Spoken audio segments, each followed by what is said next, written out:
Good afternoon. Welcome to Optimal Care Pediatrics. I'm Dr. Monique Mondesir, owner of Optimal Care Pediatrics located in St. Lucie West. With me today, I have Dr. Emmanuel Acheampong with Great Expressions. He's a pediatric dentist, and he's going to answer all of our dental questions and concerns. Welcome. Thank you. Glad to be here. First question. Does it matter if baby teeth get cavities if they're going to fall out anyhow? Excellent question. You probably get that. I get that a lot too at the office. So yes, it does matter. We'll start with probably what can happen. It's generally the best predictor of cavities on adult teeth is cavities on baby teeth. So if your child is getting cavities on baby teeth, there's a very good chance that if somehow something doesn't change, it's going to continue onto adult teeth. And obviously, most people don't have consequences or they've experienced difficulties with cavities with their adult teeth. So that's first and foremost probably one of the more important things that comes up or that's important to address. The other thing with cavities is on baby teeth is it really depends a lot on when it will fall out. So baby teeth serves a function. It helps you eat. Certainly, the other things that it helps you do, aesthetics. You want to have your teeth. So they do serve a function. So if you have a cavity on your baby teeth, and you're not naturally ready to lose it yet, and the cavity keeps advancing, what does happen is, that's when most parents usually bring their child to the office, is it starts to bother them because the child starts complaining, oh, my tooth hurts, from eating or drinking something. So obviously when it starts to bother them, then most parents want something done and addressed to the tooth. So just like adult teeth, baby teeth, when you have cavities, it can bother you. And hence, that's why you probably want to fix it too. Okay, excellent. Can you describe bottle rot? So bottle rot really is generally when, most kids they've taken a lot, or most parents put their child to bed with a bottle of milk or juice or anything that has sweetness, some sweet liquid. And what it does is eventually, especially with the front teeth, when those are the first set of teeth that starts coming in, they break down. The teeth can break down, and that's a cavity. And usually it can range from different looks, but what you do notice, the tooth doesn't look full. It looks like it's broken down, and it looks yellow or brown. I guess more likely brown. That's what it becomes aesthetically. Most parents will notice that. Sometimes it can look black.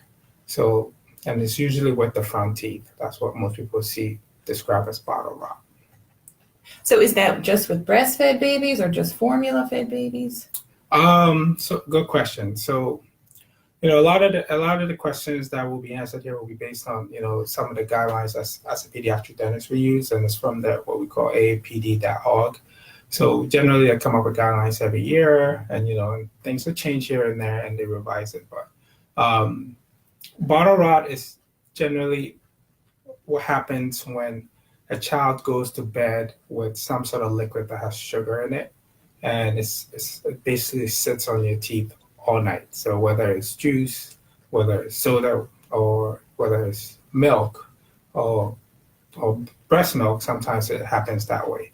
Now, what their guidelines does say is that although breast milk and cow milk has great benefits in helping a child grow, there is an association with bottle rot when it's been given all the time. So if the child is going to bed at night and things like that, there is an association with it. So there are a lot of benefits to it. However, when it comes to the teeth, if they're taking it, the frequency of it at nighttime, it has an association with cavities. So if the parent brushed the baby's teeth before bed or after taking a bottle or breastfeeding, would that help?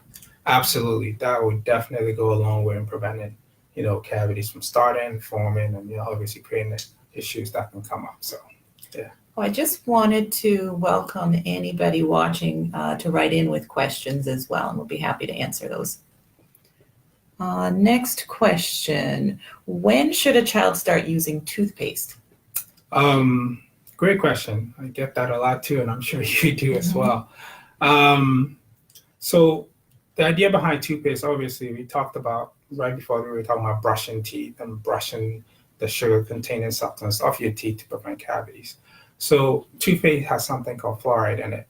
And so generally speaking, in the past, based on the guidelines, I think that they said that, before age 2, you could use non-fluoride toothpaste. It's not quite as clear cut anymore with some of the guidelines. They were, because they see the benefit of fluoride toothpaste, they do recommend that you use fluoride toothpaste, once you see the child has teeth coming through or erupting through the mouth for Okay. any children. Okay. So use a small amount of fluoride toothpaste Exactly. So when it's the a small. tooth erupts. Right. So the description they give for parents is if the child is 3 and under, you want to use a smear size or a rice size.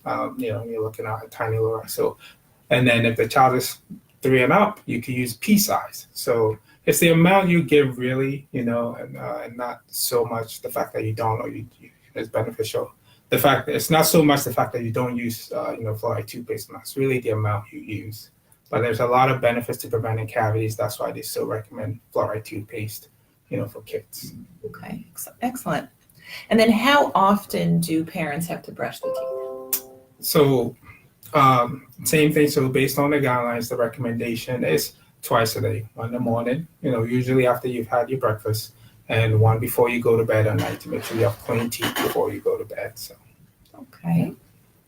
And what are shark teeth, and what should a parent do if their child has shark teeth?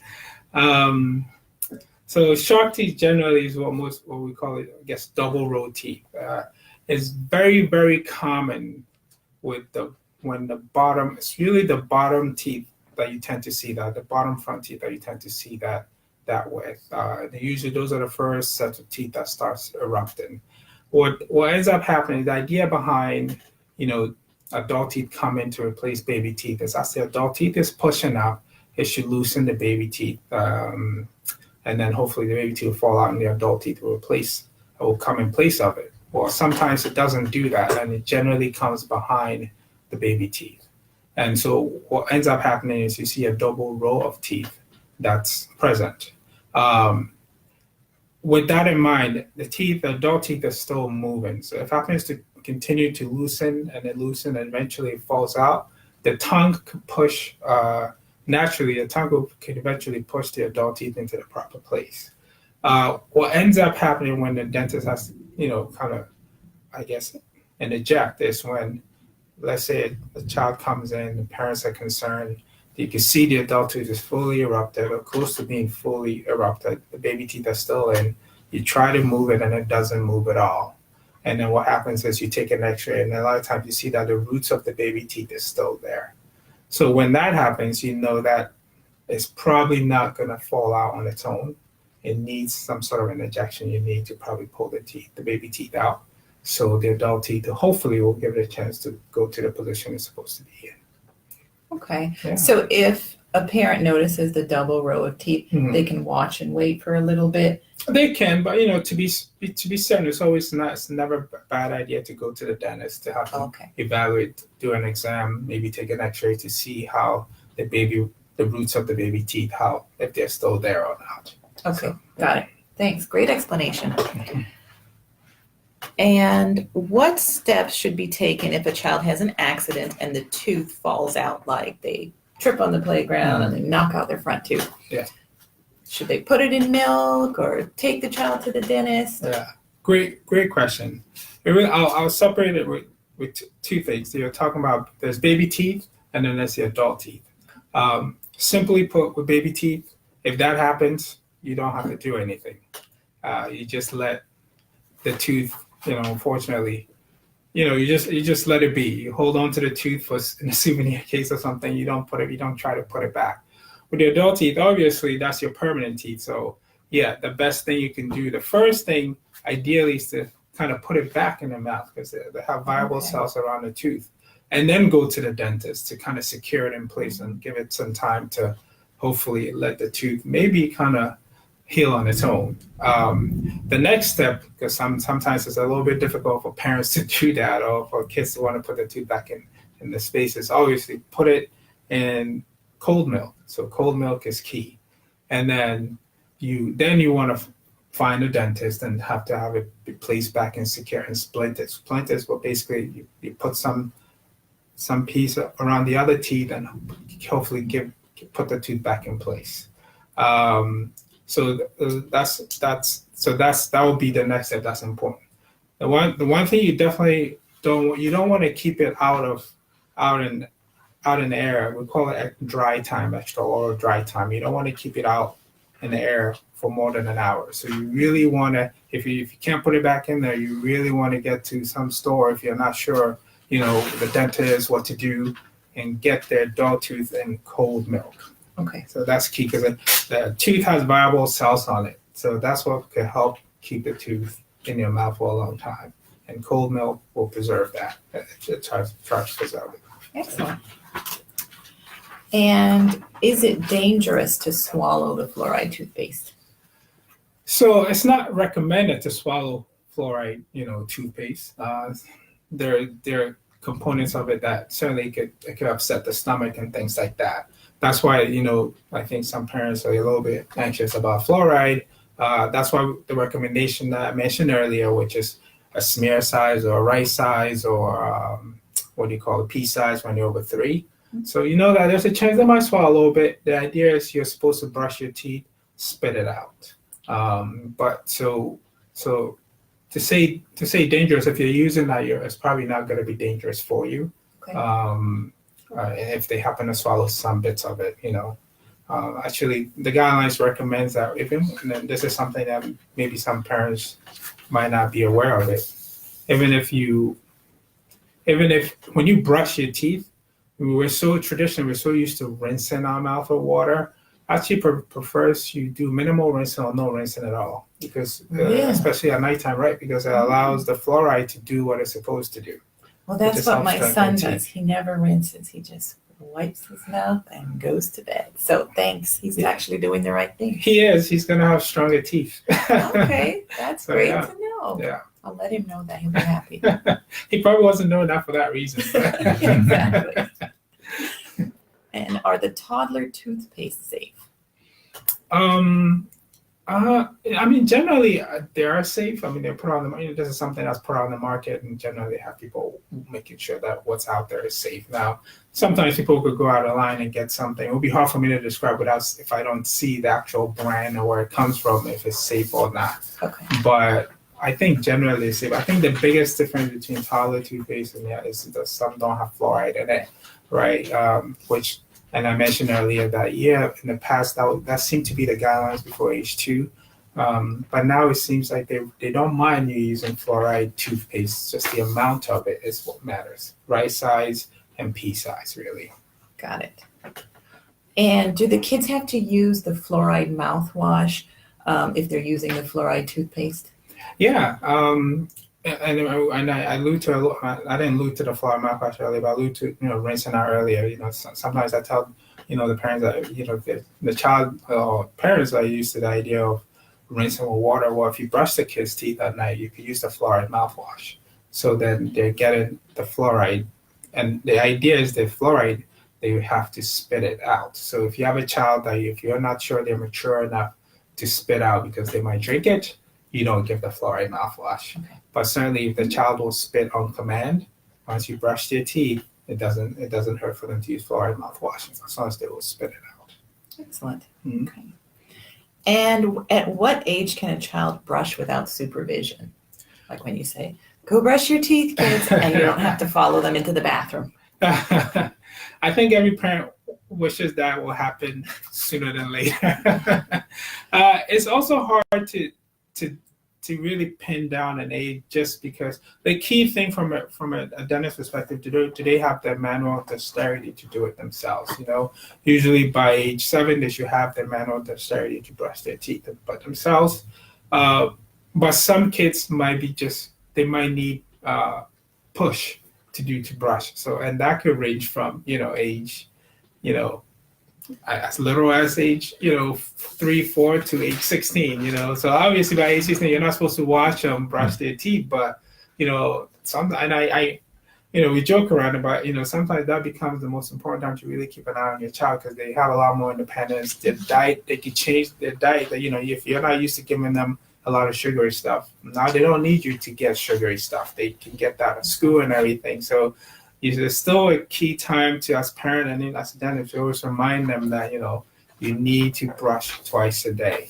What do you call it? But once they have the manual dexterity, generally they're able to do it themselves. But supervised, some might need it to go a little bit longer just because they might not do a good job. Okay. Yeah. And are the battery operated toothbrushes better? So the difference between the battery operated toothbrushes and the manual toothbrushes is the battery operated does the job for you. So the idea behind brushing your teeth is you're supposed to aim wherever tooth, or in the case brushing your whole teeth, aim at the side where you're brushing and move it in circles. The battery operated does that for you, so you just have to aim it and it does it. So the key thing is, will the child still do that, or will the child not care to do it? So if the child, if manually you can do it that way, it works just fine, versus the battery operated one. The battery operated just does that for you, so you almost like you skip a step. I think I wouldn't say it's better. I think it's the technique in which you use it that makes it better. Well, first of all, will the child use it or not use it, or adults? And if someone is comfortable using manual, they can brush in circular motions and it works just as well. So, Okay. But the battery makes it easier. Okay. Yeah. Good to know. And then what age can they start using the battery operated? I don't think there's I don't think there's any rule at what age they can. I think it really just depends on, probably goes on the whole manual dexterity thing. Can they hold it properly to do the job? So if they reach that age where they can hold it properly to do the job, then they can do it. Okay. Yeah.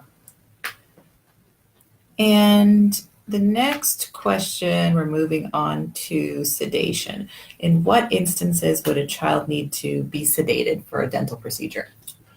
Good question. I know I get that all the time. So generally speaking, sedation when it comes to dentistry, it has a lot more to do with making sure that the dental part gets done, well, and also making sure that the child does not have any bad experiences from dental visits. So, a lot of times sedation is reserved for patients who are either not mature enough to sit in a chair and do it the traditional way, which is really, numbing the child and doing whatever needs to be done, whether it's filling or extractions or anything that needs to be done.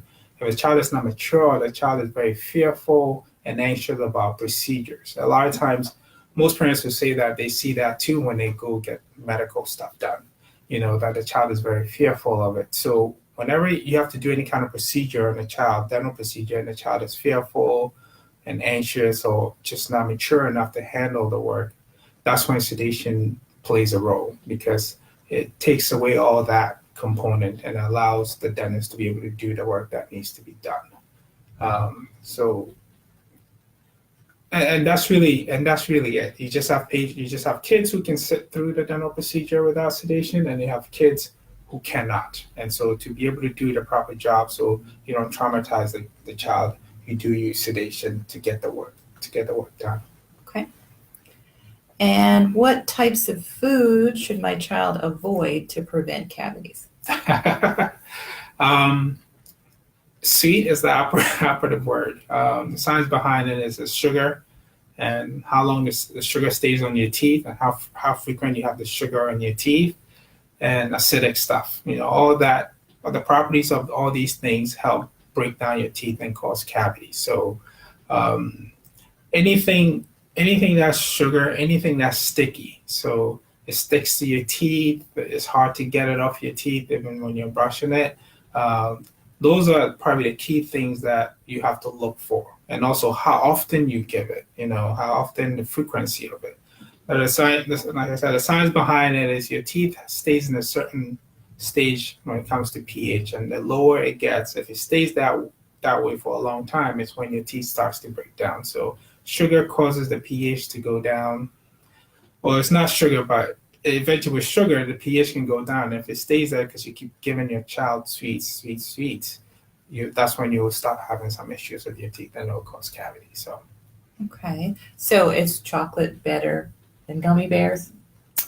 If you had to give your child a sweet, or they really wanted something sweet, or well, the you're giving them a treat. sticky things are usually worse for the teeth than the non-sticky things, if that makes sense. Okay. I don't know if I advocate one over the other. Okay, no fingers. Right, but the frequency of it too is important. So, if you're given a whole lot of chocolate throughout the day, you're going to be faced with the same issue probably as well. So if they had a snack, a sweet, sugary snack, and they brushed their teeth right after, would that help to prevent the cavity? Or it definitely helps. We always encourage, if they're going to have, obviously you can't prevent kids or anybody from having any snack, but we do encourage that actually studies have shown that it's best to have these snacks with food. So, just by themselves. Like I tell, parents, if just in the middle of the day they want something to drink, that's not the time you want to give them juice. It's just the way it works. You want to give them the juice with food, with their meals and snacks with their meals. Actually, it works better with the teeth that way. So, okay, excellent. Yeah. And I get this one a lot. Mm-hmm. Do pacifiers affect the shape of newly erupted teeth? So generally speaking, yes, pacifier affects the shape of teeth. And also not just teeth, but also the bone structure of that the teeth are in. So it can absolutely shape the teeth from a different direction. Sometimes because the force of, there are two ways that as dentists I think we pick up if there's been a history of pacifier use or definite pacifier use or thumb sucking use. It's when you have that open mouth or when the patient bites, but the front teeth kind of open, see space between their front teeth. That clearly indicates that, okay, their teeth are not coming together even when they bite. The other thing is because of the force of the sucking squeezes up sometimes the upper jaw. So the upper jaw doesn't quite expand in this direction as it naturally should be. So you can see that when they bite.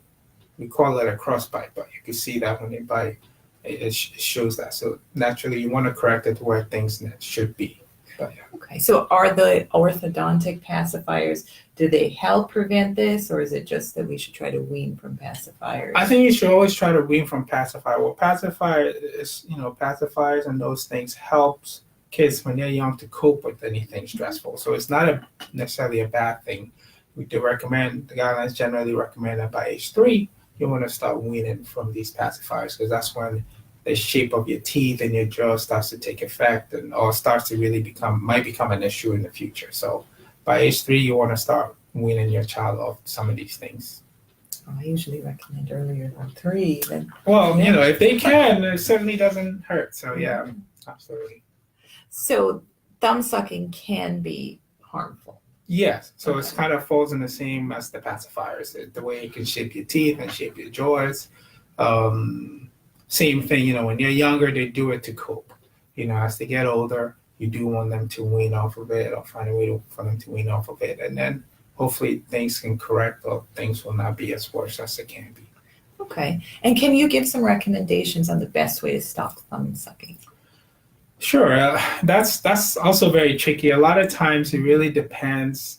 All the time, a lot of times depends on the child. When the child is not ready to quit, it's very hard to stop.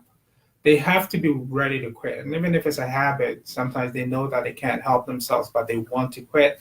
So when they're ready to quit, or they say, I need help stopping, that's when you kind of interject and you try to help them. One of the things that a lot of parents do that we don't necessarily encourage is sort of kind of being mean-spirited about helping them quit in terms of what they say and things like that. Shaming them. It doesn't quite work as well. I think it seems like the natural inclination. Sometimes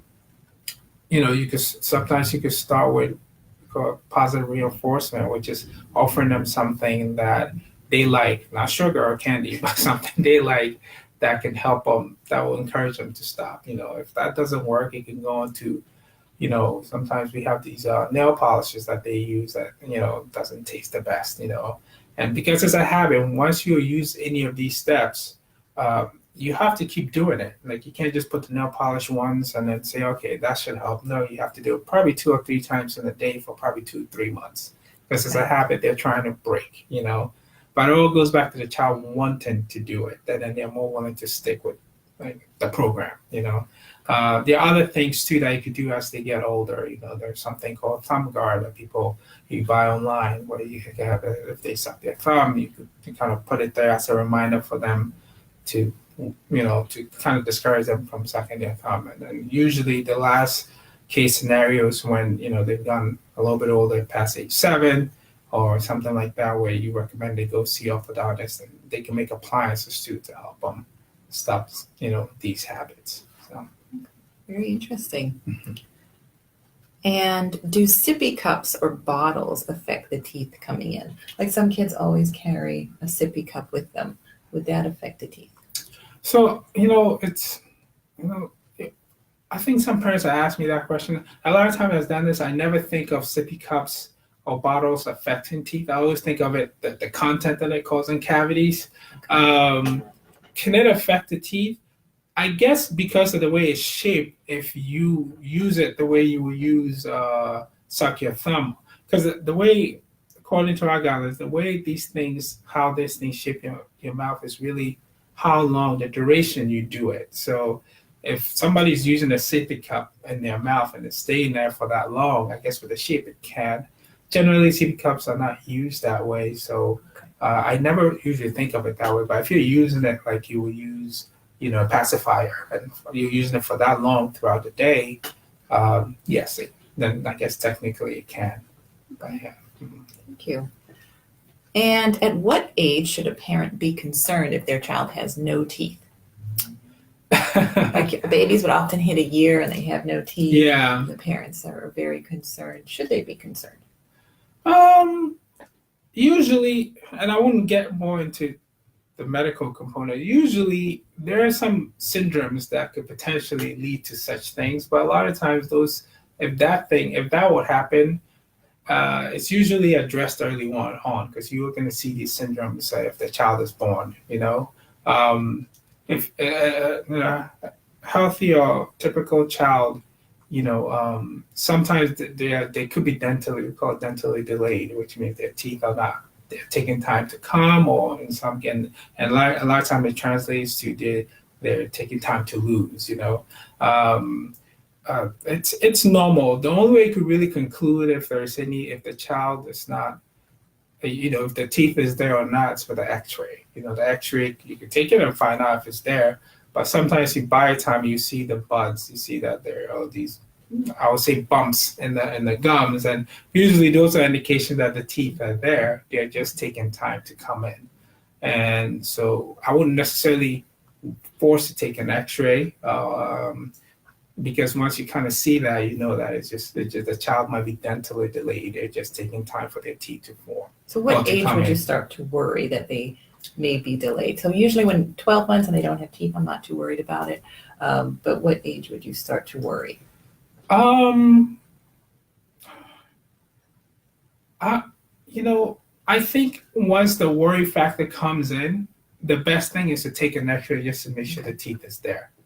So I don't know if I would necessarily worry. I'll just be, okay, well, let's take an X-ray there, 12 months, 16 months. Because normally, so if you go through in terms of a cycle, in terms of when the teeth are formed, you say generally every 6 to 8 months, new teeth, not form, but they start to erupt through the mouth. So you would say, when you look at your teeth, every teeth has a different name for it. So I'll just stick with like the 4 incisors, for example. For baby teeth, they usually come in around 6 months. 6 to 12 months, you should generally have your incisors. Like I said, with anything else, some people they come a little early, some people they come a little late, and then it's sort of move back, and then you start getting some of these teeth every 6 months. 18 months, you might get new sets of teeth.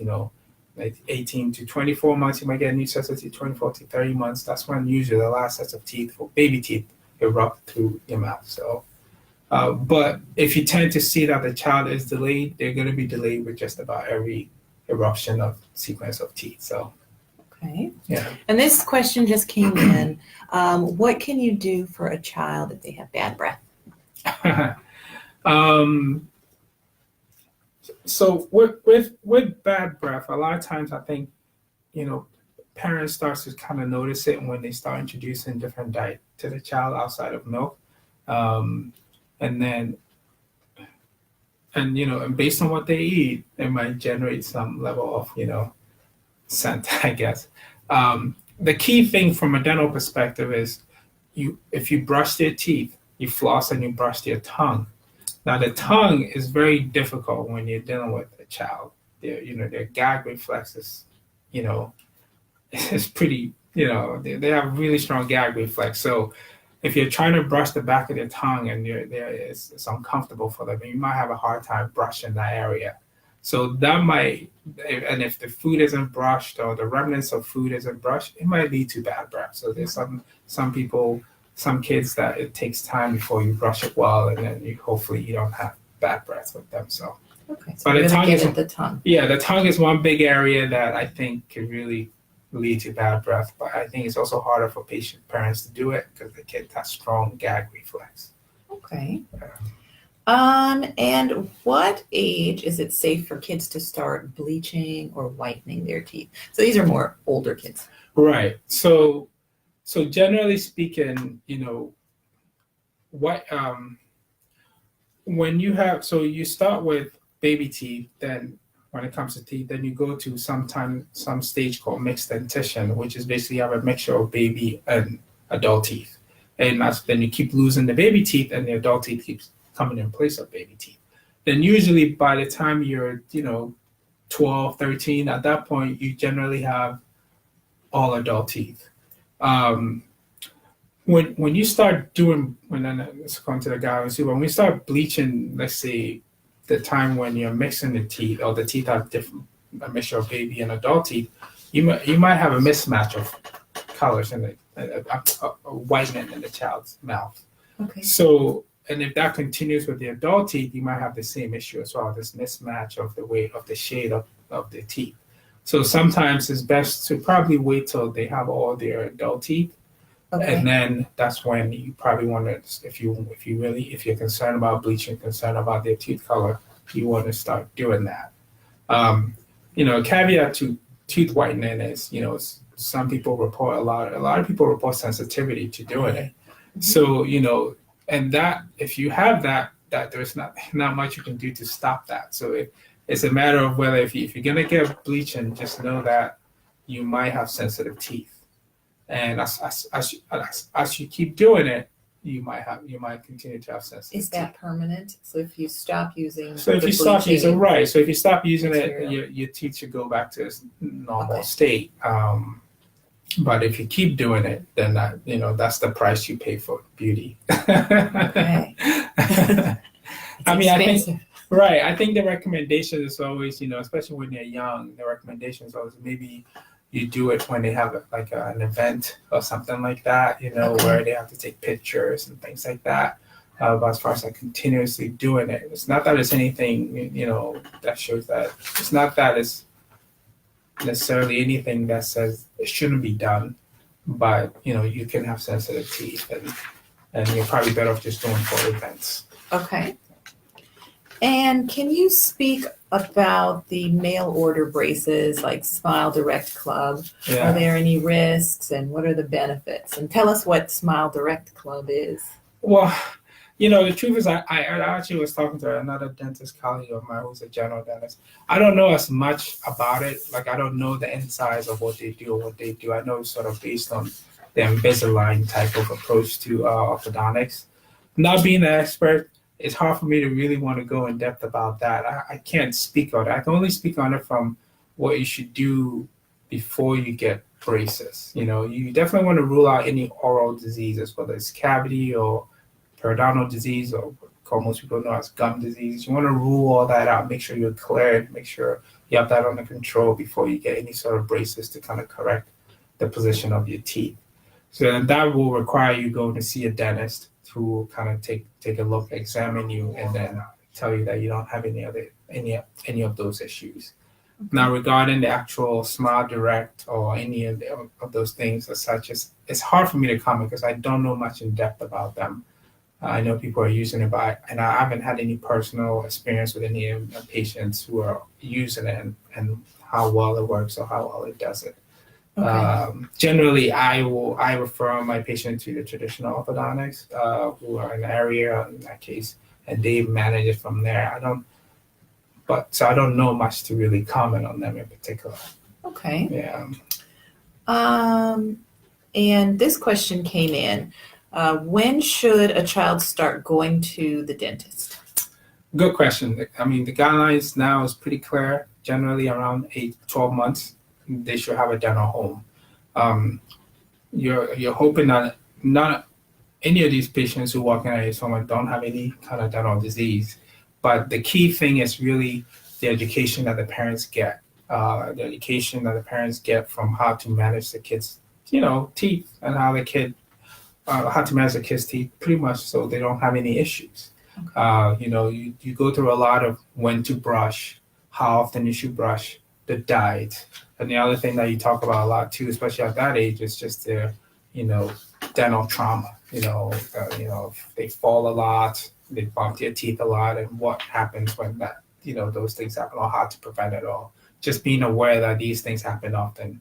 So, and also just to get the child comfortable coming to the dentist. Sure. The earlier, normally what you see is a child who age, 3 comes to the dentist and sits in the chair and feels really comfortable and open their mouth after going to the dentist for a long time, and they realize that none of the tools that we use that looks pointy or anything, they're not really afraid of it. But when you get the child who's maybe 3, 4, and the first time they come to a dentist, a lot of times they're very afraid of everything because they obviously, and it makes sense, they don't know, what this person is going to do. So, so the earlier they come, the more comfortable they get, the more information the parents get to help. Hopefully the child has good oral health. Excellent. This question came in, and what is the youngest age that you would perform a dental procedure like on a kid with cavities? So the youngest age, so there are many steps to treating a cavity. So it gets a little, if you have to say the traditional, I hate to use the term drill and fill or something like that, it really depends on how big the cavity is. You perform it because it's based on how big the cavity is, really. Okay. But you separate dental procedures, and especially when we touched on this earlier too. We separate dental procedures from sedation. The youngest age, if a child has a cavity that needs to be fixed, then you go ahead and you fix it. But sometimes the little they are, as most people will understand, the less likely they will cooperate to fix their cavity. So a lot of times that's when the sedation thing might come in. So, but if I have a kid that will sit in the chair and is not afraid of anything, some kids have this temperament where they're just not really afraid of anything, then you fix it the way you do it traditionally. Okay. Yeah. I've done it on a 3-year-old, and I've done an extensive procedure on a 3-year-old, but she was laughing throughout the whole thing. So, but most 3-year-olds don't do that. So, it really depends on how comfortable the child is in the chair with you or with the environment, with everything. Okay. This question came in. Do you offer sedation in your office? I do not offer sedation in my office. I do it up to, so there are different types of sedation. There's mild, moderate, deep sedation. Then there's general anesthesia. And generally, with each step, you're being more sedated. I guess if you want to, I offer what we call nitrous oxide sedation. It's mild, child is awake, it's alert, it's everything. So what is the nitrous oxide? Explain that to us. Well, it's just a mixture of gases that generally, what happens, the child comes in and they need dental work done, and, you place it on your nose, you have them take deep breaths, and then it starts taking effect. And it relaxes the child. It should relax the child, it's not 100% proof. It doesn't work for every kid. Some kids, it's not going to work for that. That's why they have to go to the next level of sedation. Okay. Hopefully, your goal is to relax the child, and then you start doing whatever dental treatment they need. But like I said, it doesn't work for everybody. Okay. But that's what I do up to that. But that's not quite sedation. It's more like anxiolysis, just to calm you down. But yes, I don't do moderate or deep sedation. Okay. And what is the difference between a pediatric dentist and a family dentist?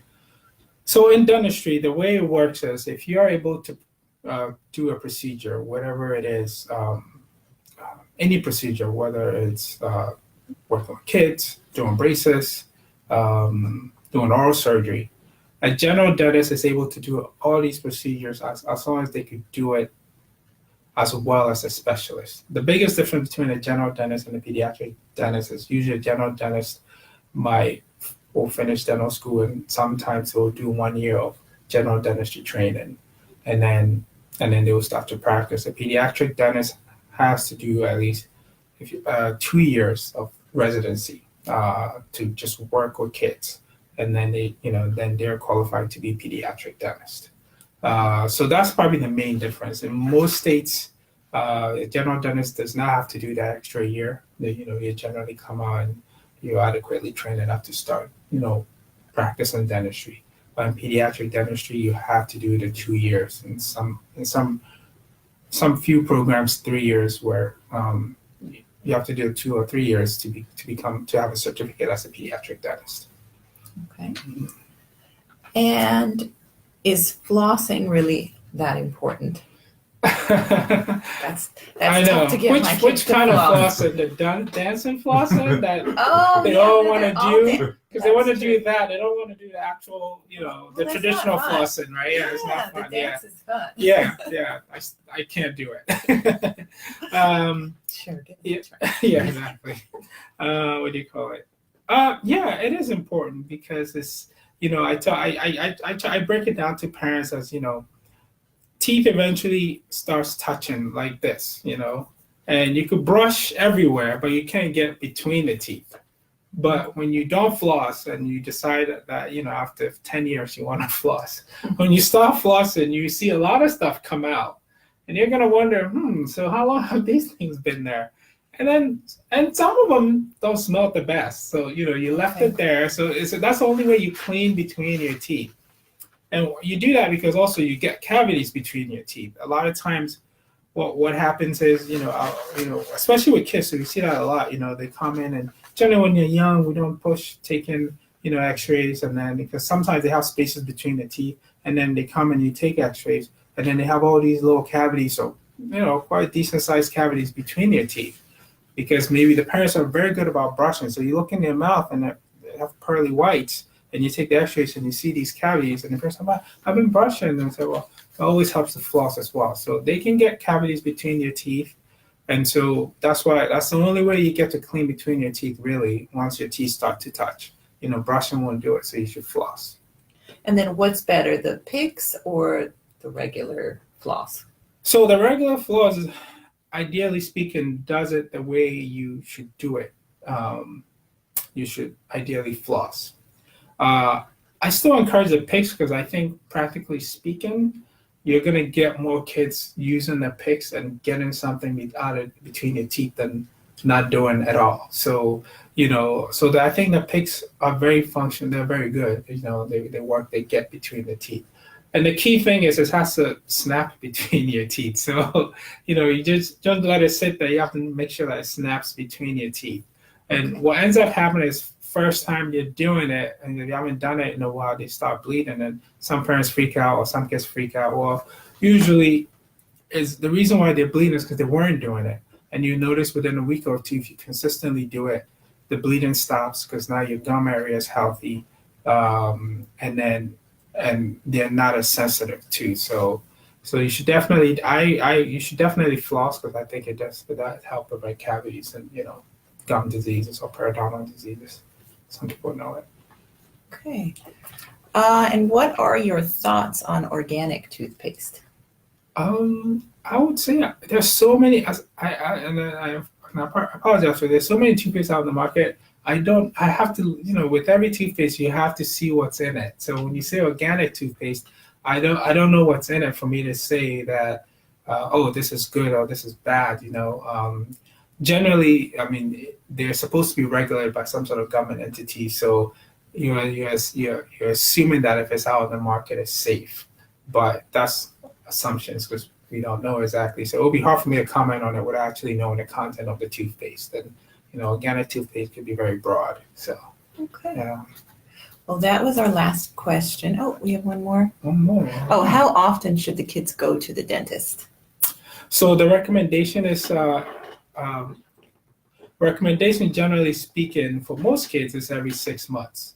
Now, when a kid comes into your office, sometimes you break it down based on questions you ask them what they do, whether they're low caries risk, moderate or high caries risk patient. So if the kids fall into the high caries risk category, those patients really should be followed up every 3 months. Ideally, that's the way to go when you have a patient in that. But generally, most people fall into the 6-month category. Okay. Got another question.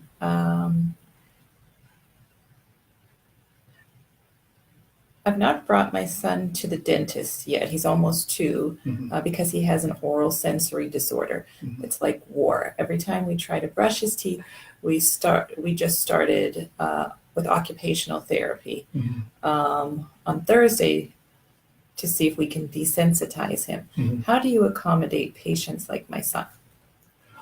Well, generally speaking, with every child, they have different things that might make them uncomfortable in coming to the dentist, and that's a very common thing. The oral sensitivity issue. A lot of kids have that. I tell the parents that you accommodate them, at least in the dental office, you accommodate them by really going step by step to what the child is comfortable with. First is about education. That's really for the parents, when they're this young.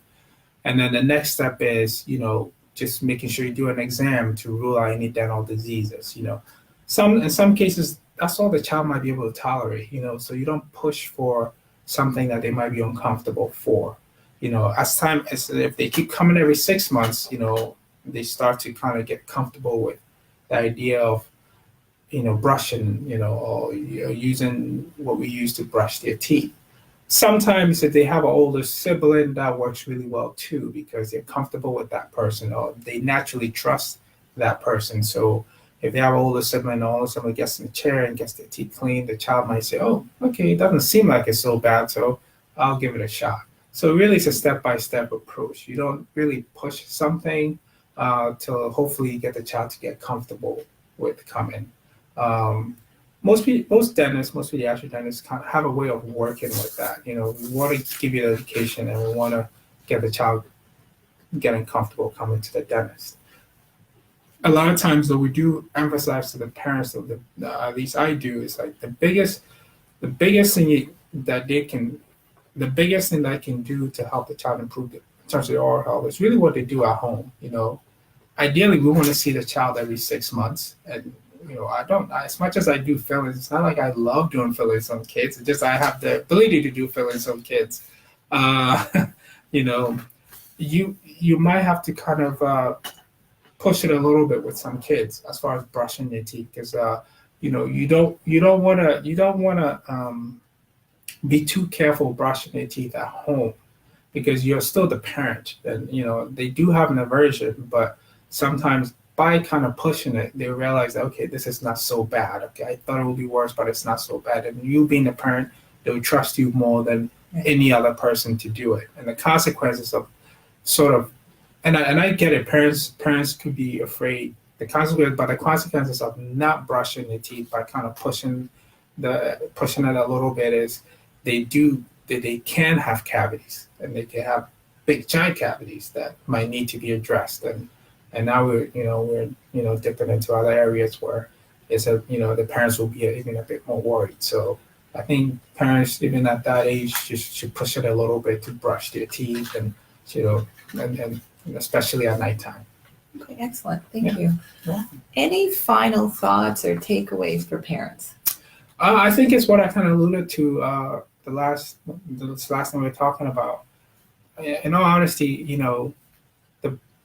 the the best work, the best thing for the kids is what the parents do at home. Um, if the parents teach them the proper, encourage them to keep brushing every night, to build this habit, encourage them to brush in the morning, brush at night, and floss. Watch what they eat as far as the sugar intake.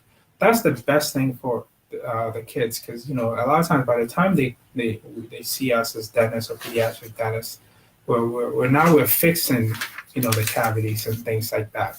But that is really the best thing they can do for the child, is make sure that the child is brushing twice a day, going to bed with clean teeth, flossing, and really cutting back their sugars. So it will prevent a lot of headaches for most parents.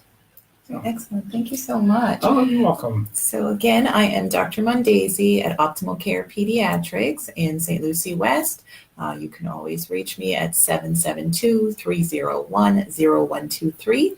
And this is Dr. Emmanuel, and he is with Great Expressions. What I'm going to do is post his contact information on the Optimal Care Facebook page. All right.